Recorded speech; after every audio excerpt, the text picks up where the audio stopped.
سورہ بقرہ آیت نمبر 10۔ اعوذ باللہ من الشیطان الرجیم، بسم اللہ الرحمن الرحیم۔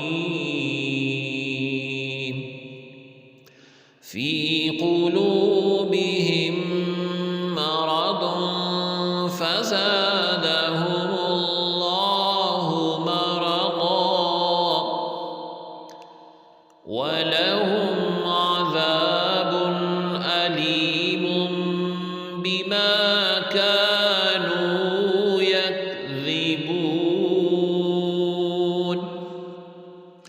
لفظی ترجمہ ہے بی میں قلوبی دلوں، ہم ان کے مرض بیماری ہے، فا پس زادہ بڑھا دی، ہم ان کی اللہ رب العزت نے مرضا بیماری، وا اور لا واسطے، ہم ان کے عذاب ہے، علیم دردناک، بھی بدلہ، ما جو کانو تھے وہ، یکذبون جھوٹ بولتے۔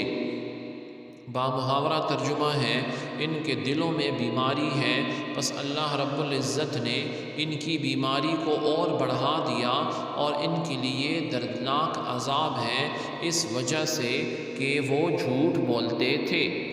آیت کی تفسیر میں فرمایا گیا فی قلوبہم مرض، کہ ان کے دلوں میں بیماری ہے۔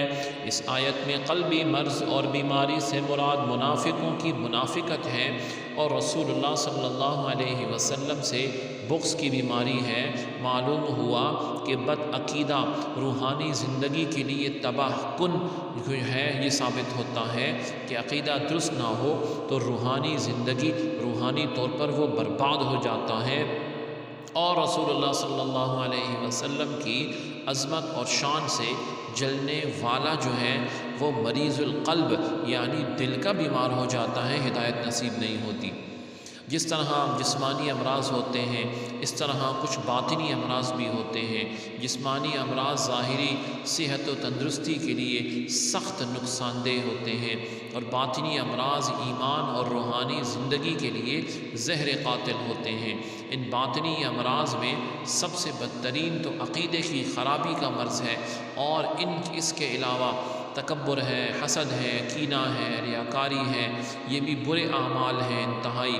ہر مسلمان کو چاہیے کہ باطنی امراض کے متعلق معلومات حاصل کر کے ان سے نجات حاصل کرنے کی کوشش کرے، اور اس کے لیے بطور خاص امام غزالی رحمۃ اللہ تعالی علیہ کی مشہور کتاب ہے احیاء العلوم کی 3 جلد میں اس کے بڑی تفصیل سے ذکر فرمایا گیا ہے۔ آگے فرمایا گیا فزادہم اللہ مرضا، تو اللہ رب العزت نے ان کی بیماری میں اور اضافہ کر دیا۔ مفسرین نے اس اضافے کی مختلف صورتیں بیان کی ہیں، ان میں سے 3 صورتیں درج ذیل ہیں۔ نمبر 1 ہے ریاست چھن جانے کی وجہ سے منافقوں کو بہت قلبی رنج جو ہے یہ پہنچا، اور وہ دن بدن آپ صلی اللہ علیہ وسلم کی ثابت قدمی اور غلبہ دیکھ کر حسد کی آگ میں جلنے لگے۔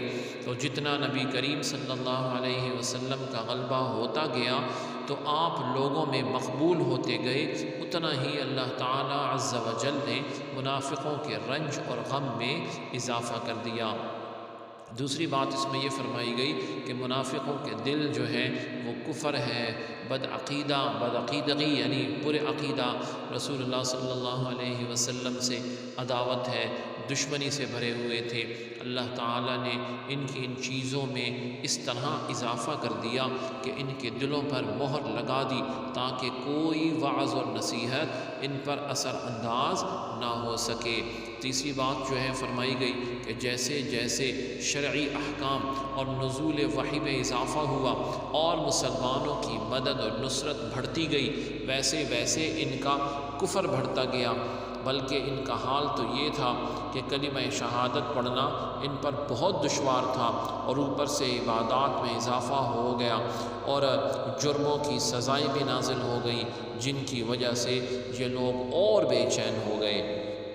آگے فرمایا گیا وَلَهُمْ عَذَابٌ أَلِيمٌ، بما كانوا يكذبون، اور ان کے لیے ان کے جھوٹ بولنے کی وجہ سے دردناک عذاب ہے، چونکہ اللہ تعالیٰ عز و جل اور آخرت پر ایمان لانے کا جھوٹا دعویٰ کرنے کی وجہ سے ان کے لیے جہنم کا دردناک عذاب ہے۔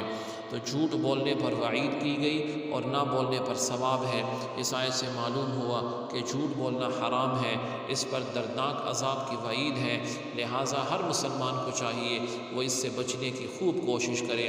حضرت عبداللہ بن مسعود رضی اللہ عنہ سے مروی ہے، آپ صلی اللہ علیہ وسلم نے ارشاد فرمایا، سچائی کو اپنے اوپر لازم کر لو، چونکہ سچائی نیکی کی طرف لے جاتی ہے اور نیکی جنت کا راستہ دکھاتی ہے۔ آدمی برابر سچ بولتا رہتا ہے اور سچ بولنے کی کوشش کرتا رہتا ہے، یہاں تک کہ وہ اللہ تعالیٰ کے نزدیک صدیق لکھ دیا جاتا ہے۔ اور جھوٹ سے بچو، کیونکہ جھوٹ گناہ کی طرف لے جاتا ہے اور گناہ جہنم کا راستہ دکھاتا ہے۔ اور آدمی برابر جھوٹ بولتا رہتا ہے اور جھوٹ بولنے کی کوشش کرتا ہے، یہاں تک کہ اللہ تعالیٰ عز و جل کے نزدیک کذاب لکھ دیا جاتا ہے۔ مسلم شریف کی روایت ہے۔ حضرت انس رضی اللہ عنہ سے بھی روایت ہے کہ آپ صلی اللہ علیہ وسلم نے فرمایا کہ جو شخص جھوٹ بولنا چھوڑ دے اور وہ باطل ہے، یعنی جھوٹ چھوڑنے ہی کی چیز ہے، اس کے لیے جنت کے کنارے میں مکان بنایا جائے گا۔ اللہ تعالی ہم سب کو عمل کی توفیق عطا فرمائے۔ سبحانک اللہم و بحمدک، اشہد ان لا الہ الا انت، استغفرک و اتوب الیک۔ وصلی اللہ تعالی علی خیر خلقہ محمد وعلی آلہ واصحابہ اجمعین برحمتک یا ارحم الراحمین۔